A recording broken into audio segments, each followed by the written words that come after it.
ईद का त्यौहार है और मिडिल ईस्ट देशों में शोक का माहौल है। इजराइल के कब्जे वाले इलाके में भी मिसाइलें गिरी हैं। 60 साल में पहली बार अल अक्सा मस्जिद ईद में बंद है। ईरान में बाजार सुने हैं। यूएई, कतर और कुवैत में खुले मैदान में नमाज पर रोक है। आपको अपडेट करा देते हैं, 60 साल में पहली बार अल अक्सा मस्जिद ईद में बंद है। दुनिया भर में ईद का जश्न शुरू हो चुका है। मिडिल ईस्ट में अमेरिका, इजराइल और ईरान के बीच पिछले 22 दिनों से जंग चल रही है। ऐसे में 60 साल में पहली बार इजराइल के जेरूसलम में स्थित अल अक्सा मस्जिद को ईद के नमाज के लिए बंद कर दिया गया है।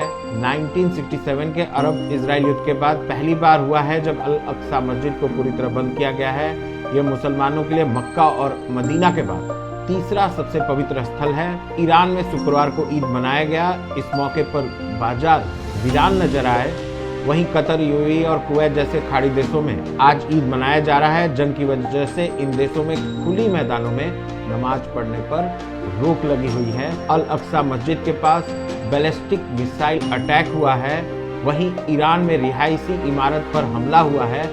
रेस्क्यू ऑपरेशन चल रहा है। तेहरान में ताजा हवाई हमलों के बाद ईरान की रेड क्रिसेंट सोसाइटी ने सर्च और रेस्क्यू ऑपरेशन शुरू कर दिया है। सरकारी अंग्रेजी चैनल प्रेस टीवी ने बताया कि इस हमले में एक रिहायशी इमारत को निशाना बनाया गया। हालांकि अभी तक किसी के हताहत होने या नुकसान की पूरी जानकारी सामने नहीं आई। यूएन ने हॉर्मुज स्ट्रेट को खोलने में मदद करने के लिए बोला है कि वो मदद कर सकता है। एंटोनियो ने इस तरह का बयान दिया है।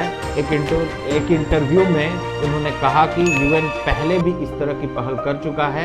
जेरूसलम में आम लोगों की एंट्री पूरी तरह बंद है। 28 फरवरी से अमेरिका और इजराइल के ईरान के खिलाफ शुरू हुए युद्ध के बाद सिक्योरिटी रीजंस की वजह से इजरायली अधिकारियों ने जेरूसलम में आम लोगों की एंट्री बंद कर दी है।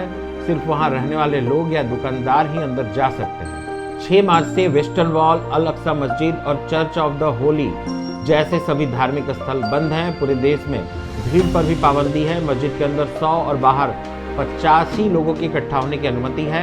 जेरूसलम के पुराने शहर के गेट पर शुक्रवार को ईद उल फितर की नमाज के दौरान सैकड़ों मुस्लिम नमाजियों और पुलिस के बीच झड़प हो गई। नमाजी अल्लाह अकबर और कलमा पढ़ते हुए गेट के अंदर जाने की कोशिश कर रहे थे, लेकिन पुलिस ने सैकड़ों लोगों को जबरदस्ती हटाया। वहीं ईरान में इस बार पहली बार ईद उल फितर का त्यौहार जंग और तनाव के बीच मनाया गया है।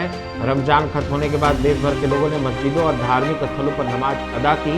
युद्ध और हमलों के कारण कई जगहों पर जश्न सादगी से मनाया गया। बाजारों में भी रौनक कम रही और कई दुकानें बंद दिखी। यूएई में ईद उल फितर के मौके पर शुक्रवार को सोमवार तक 4 दिन की छुट्टी का ऐलान किया गया है। पूरे देश में बाजार, मॉल और सार्वजनिक जगहों पर लाइटिंग और सजावट की गई और लोगों की अच्छी खासी भीड़ देखने को मिली। हालांकि सुरक्षा व्यवस्था पहले से ज्यादा कड़ी कर दी गई है। इराक में इस बार ईद उल फितर डर और तनाव के बीच माहौल में मनाया जा रहा है। अमेरिका और ईरान के बीच बढ़ते तनाव का असर यहाँ के लोगों की जिंदगी पर भी हुआ है। बाजार का माहौल पहले जैसा नहीं है। बड़े आयोजन और भीड़ भाड़ वाले जश्न अब कम हो गए हैं। लोग भीड़ से बच रहे हैं और बाहर निकलने में सावधानी बरत रहे हैं। पहले जहां इराक में बच्चे मोहल्लों में घूमकर ईदी इकट्ठा करते थे, अब ऐसे नज़ारे कम दिखाई दे रहे हैं क्योंकि सुरक्षा चिंता ज़्यादा है।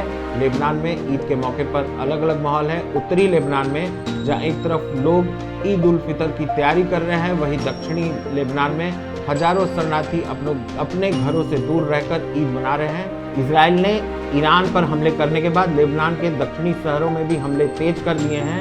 अब तक यहाँ पर 1000 से ज़्यादा लोग मारे गए हैं। ईरान और अमेरिका दोनों का दावा है कि जंग हम जीत गए।